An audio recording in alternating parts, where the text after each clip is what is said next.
Hello મિત્રો, મારું નામ છે ડૉક્ટર જતીન પટેલ. હું અમદાવાદના મેમનગર વિસ્તારમાં ગેસ્ટ્રોએન્ટરોલોજીસ્ટ તરીકે પ્રેક્ટિસ કરું છું.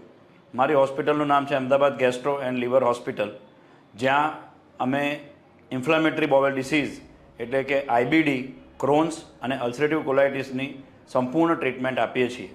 તો આજે આપણે ઇન્ફ્લામેટરી બોવેલ ડિસીઝના કેટલાક પાસા વિશે વાત કરીશું, જેમાં મુખ્યત્વે ખોરાક અને તેની અસર.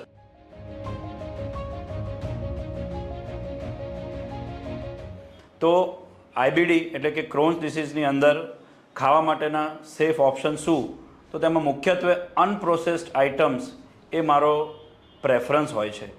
અનપ્રોસેસ્ડ આઇટમ્સ એટલે કે જે ઘરમાં રો આઇટમ્સમાંથી જાતે બનાવી શકીએ અને જમી શકીએ, તે એટલે અનપ્રોસેસ્ડ આઇટમ્સ. કોઈપણ પેકમાં આવતી વસ્તુઓ જેમ કે મિલ્ક, ડેરી પ્રોડક્ટ્સ, ઇવન કેચઅપ્સ, આ બધી જ વસ્તુઓ આપણે પ્રોસેસ્ડ એટલે કે અલ્ટ્રા પ્રોસેસ્ડ ફૂડમાં ગણી શકીએ. આ બધી જ આઇટમ્સ અવોઇડ કરવી જોઈએ, કારણ કે અલ્ટ્રા પ્રોસેસ્ડ ફૂડ તે આંતરડાની અંદર ઇન્ફ્લામેશન પેદા કરે છે અને તે જ એક રોગનું મુખ્યત્વે કારણ હોય છે.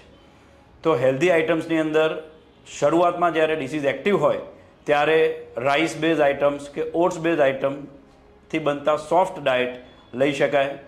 ફ્રૂટ્સના જ્યુસ કરીને લઈ શકાય, કાં તો સોફ્ટ ફ્રૂટ્સ લઈ શકાય. હાર્ડ ફૂડ્સ જેવા કે નટ્સ અને કાચા વેજીટેબલ્સ કાં તો હાર્ડ ફ્રૂટ્સ એ એક્ટિવ ડિસીઝ દરમિયાન અવોઇડ કરવા જોઈએ.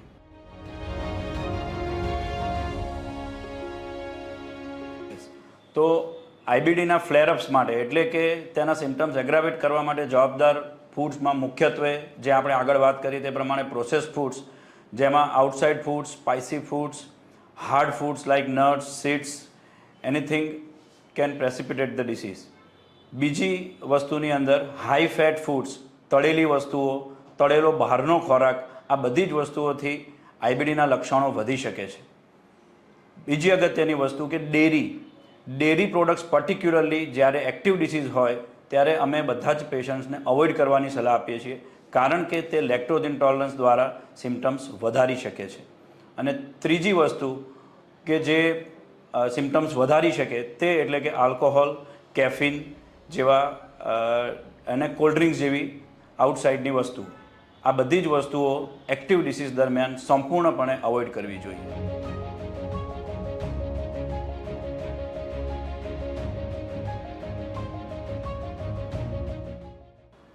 હવે ક્લિનિકલ એવિડન્સ એવું પણ કહે છે કે ઘણી સ્પેસિફિક ડાયટ છે કે જે ક્રોન્સ ડિસીઝને ટ્રીટમેન્ટમાં આપણને ખૂબ મદદ કરી શકે છે. તેમાંની બે અગત્યની ડાયટ વિશે આપણે આજે વાત કરીશું.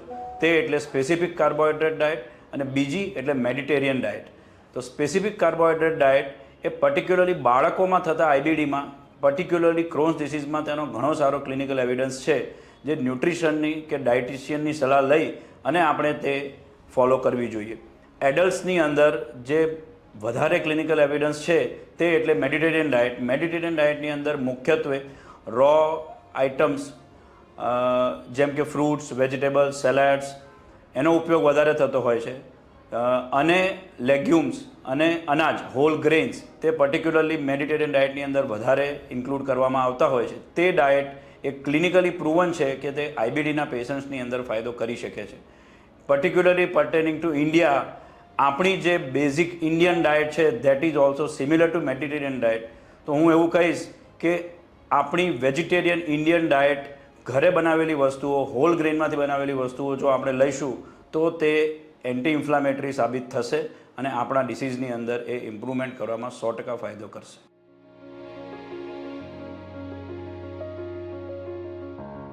તો હવે આપણે વાત કરીશું રોલ ઓફ ફાઇબર ઇન આઈબીડી. તો ફાઇબર ડાયટ એ જનરલી ગટ હેલ્થ માટે એ ફાયદાકારક ગણાય છે, કારણ કે ફાઇબર એ સ્ટૂલને સ્મૂથલી પાસ થવામાં હેલ્પ કરે છે અને તેના ગટના માઇક્રોબાયોમ ઉપર એટલે કે ગટના સારા બેક્ટેરિયા ઉપર પણ ખૂબ હેલ્પફુલ રિઝલ્ટ જોવા મળેલા છે.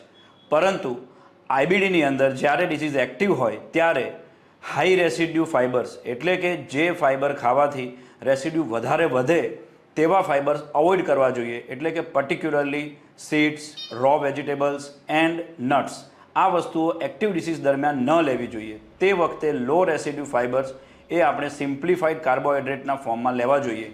જેમ જેમ ડિસીઝ કંટ્રોલમાં આવતો જાય તેમ ધીમે ધીમે આ બધા ફાઇબર્સ આપણી ડાયટની અંદર ઇન્ક્લુડ કરી શકાય. હાઈ ફાઇબર ડાયટ એ આઈબીડીની અંદર પરમેનન્ટલી કોન્ટ્રાઇન્ડિકેટેડ નથી. તે ડિસીઝની એક્ટિવિટી સાથે કોરિલેટ કરી તમારા ફિઝિશિયન અને ડાયટિશિયન સાથે કન્સલ્ટ કરી અને તેનું પ્રમાણ આહારની અંદર રેગ્યુલેટ કરવું જોઈએ.